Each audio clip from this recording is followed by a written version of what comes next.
Welcome back to another video. I just posted my cornerback rankings, so if you have not seen that yet, please go check that out. Just uploaded. And I mentioned in that video I was going to do edge. I'm not. I'm just going to stick to the top 10 transfers per On3, crediting On3 here. So I got the top 10 transfers so far. We're going to hop into that list in just a moment here. Just want to make sure that you are liking and subscribing to all my videos.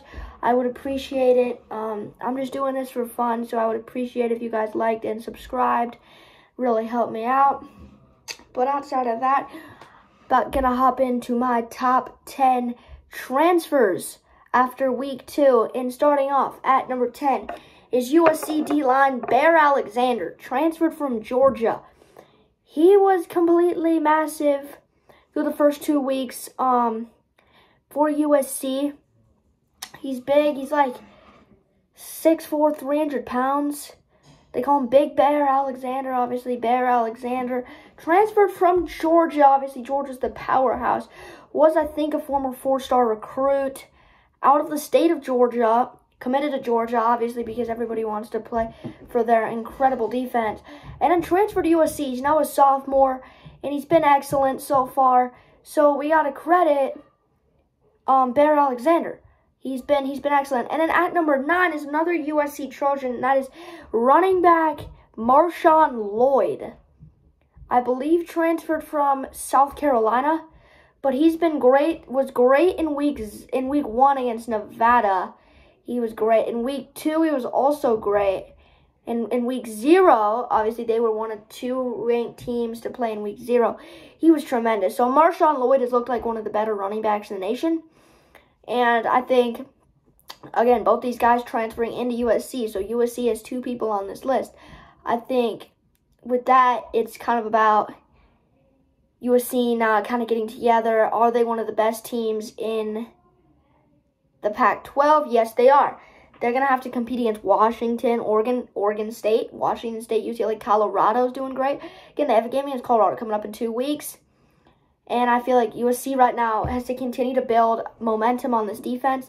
So I think Bear Alexander and then Marshawn Lloyd at running back being a 1-2 punch with Austin Jones is big time for them. At number 8, we have Colorado wide receiver Xavier Weaver. Colorado's got a lot of people on this list. I'm going to go ahead and tell you that now. But Xavier Weaver transferred from South Carolina, or South Florida, excuse me. He's been actually really, really good. Had a monster game against Nebraska.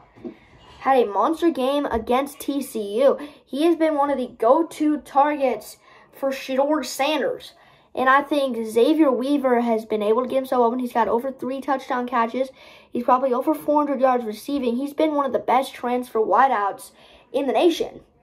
And I think there's a couple other transfer wideouts on here, but obviously we want to talk about Xavier Weaver. I didn't know this kid before he came to Colorado. And now he's been really good, and he showed that he is excellent. So I think Colorado Dion just really, really built his transfer class. Elite Xavier Weaver's been great. At number 7, we have Ole Miss transfer wide receiver Trey Harris. Another wide receiver. He was incredible against Mercer. He's got 5 touchdowns, and I believe, I'm going to say, 200 receiving yards, but he's been a monster for Jackson Dart. I also, again, did not know who this was. I don't really know exactly who these guys are. But once they transfer to the big-time schools like Ole Miss, like Colorado, like USC, you start to really get a name for them. And I think without a doubt, Trey Harris is caught in the eyes of many college football fans. And I think he was incredible against Mercer. Obviously, Mercer's an FCS team. They're not great. And then he was incredible against Tulane. And Tulane is a good team. They were ranked inside the top 25 heading in that matchup. But right now, Trey Harris has been really, really good. So that's pretty much that. And then at number 6, another transfer, Texas wide receiver Adonai Mitchell, transferred from Georgia, one of the best transfers in the portal last year. And Adonai Mitchell was a beast against Bama, 2 touchdowns, over 100 yards receiving. He's been an absolute beast through the first 2 weeks. Adonai Mitchell is truly absolutely great. Came in from Georgia. He was used at Georgia, but he wasn't excellent there because obviously Georgia's got so many weapons. He was a 4-star recruit out of high school, but now with Texas, he's receiver. Him and Xavier Worthy is the best 1-2 punch, I think, in the nation for a guy like Quinn Ewers to be able to throw the ball to. And Texas is coming off that win against Alabama where they got the upset, took down Bama in Tuscaloosa. I'm going to go ahead and say it right now. Adonai Mitchell is going to be one of the best receivers in the nation, and I think this kid is a junior or a senior. I don't exactly know that, but Adonai Mitchell had a monster game against Bama, had a monster game against Rice. I would expect a lot out of Adonai Mitchell heading into their next couple of matchups. Obviously, they get ready for Big 12 play, which obviously Big 12 play, there's some good Big 12 teams outside of Texas, but I think Texas has a chance to be that four. They're ranked number 4. Could they be 4th? They very much could. At number 5, we have Oregon State quarterback DJ Uiagalelei.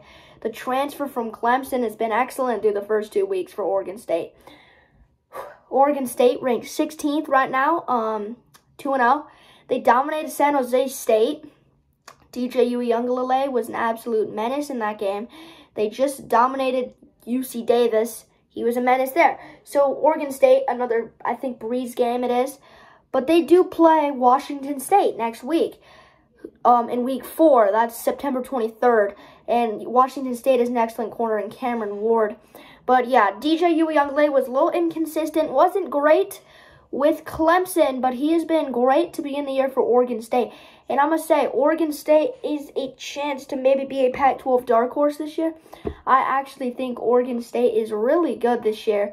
And a lot of people would agree with me there because they have a really good defense. They've got a great offense. DJ U's playing great. Is DJ Uiagalelei a top 10 quarterback in the nation right now? I don't think so, but I think once we see Oregon State really play some real competition, we'll see how good DJ U really is and how good this Oregon State team really is. Again, like I said, September 23rd is when they play Washington State. But other than that, right now, I think DJ Uiagalelei is looking great. At number 4, Notre Dame quarterback Sam Hartman. Wake Forest transfer, all-time leader in passing yards and passing touchdowns for the University of Wake Forest. He's at Notre Dame, and he has been excellent. People thought Notre Dame was going to be that good. He had a really strong relationship with the Notre Dame offensive coordinator, which is what triggered him to transfer to the University of Notre Dame. They just had a monster win, and Notre Dame doesn't exactly have the best weapons, the receivers for him, but he just played a good NC State defense, and he completely teared them up. They also beat Navy. They play Central Michigan this weekend, but Sam Hartman is looking like he's for sure a top 10 quarterback in the country, maybe even top 5, as he is a top 5 transfer so far. He's just been really excellent, really consistent, throwing a lot of touchdowns, a lot of yards. He's looking great. I feel like that's a big-time thing for a quarterback, and I think Sam Hartman is looking like Notre Dame. How far can they go? They play Ohio State next week. Their first real challenge at home. Will they win in South Bend? Game day is probably going to be there. But then I think Sam Hartman will be elite. At number 3, we have Florida State wide receiver Keon Coleman, the Michigan State transfer. Absolutely had a massive performance in week 1 against LSU. Statement. Over 180 yards, receiving 3 touchdowns, and he followed that up with a massive performance against Southern Miss. So Keon Coleman was good at Michigan State, but he has been excellent at Florida State. I must say he is the number 1 wide receiver in the nation right now, as of the first 2 weeks in the country. I'm sorry, in college football, not the country. What am I saying? That's my bad. But no, Keon Coleman has looked like one of the best players in the nation. I'm going to be honest with you. Is that because Jordan Travis is elite? Yes. Is it because he's elite? It is. This Florida State team is elite. Let's be honest here. I think they are going to win the national championship over Michigan, over Georgia, over Texas, Washington, a lot of schools, over USC. I really like Florida State's chances. And Keon Coleman is just elite, so that helps me. But at number 2 is Colorado cornerback / wide receiver Travis Hunter. We just talked about him in the last video. He's the number 1 corner in the country. And now he's the number 2 transfer in the country. And what is it with Deion Sanders and these guys just completely overplaying all the other schools completely, all these players on Colorado were completely underrated. And Travis Hunter, we knew that he's elite. He was the #1 recruit in 2022. He's been phenomenal, both sides of the ball. He plays every single snap on corner and receiver. He's obviously a better corner than he is a better wide receiver, but that's all because he's got Shedeur Sanders. So that brings us into #1, and that is Colorado quarterback Shedeur Sanders.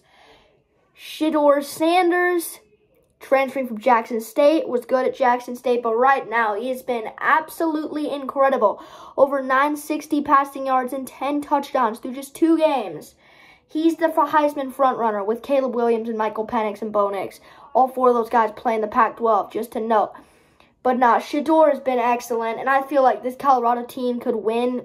If they win 10 games, 9 games, even 8 games, that's going to be a huge step up. This team was 1-11 last season. Didn't have a quarterback, completely awful, lost every game. They stormed the field when they beat Cal in overtime. That's how bad it was. And now you bring in Deion Sanders. The dude doesn't lose. He brings in all these transfers. Shedeur has been incredible. And his Heisman push begins week 3 against Colorado State. Game day is at Folsom. But that recaps my last video of the day. Thank you so much for watching. Make sure to like and subscribe. And I will be posting tomorrow evening my week 3 picks and predictions for college football. Thank you for watching, and I'll see you in the next one.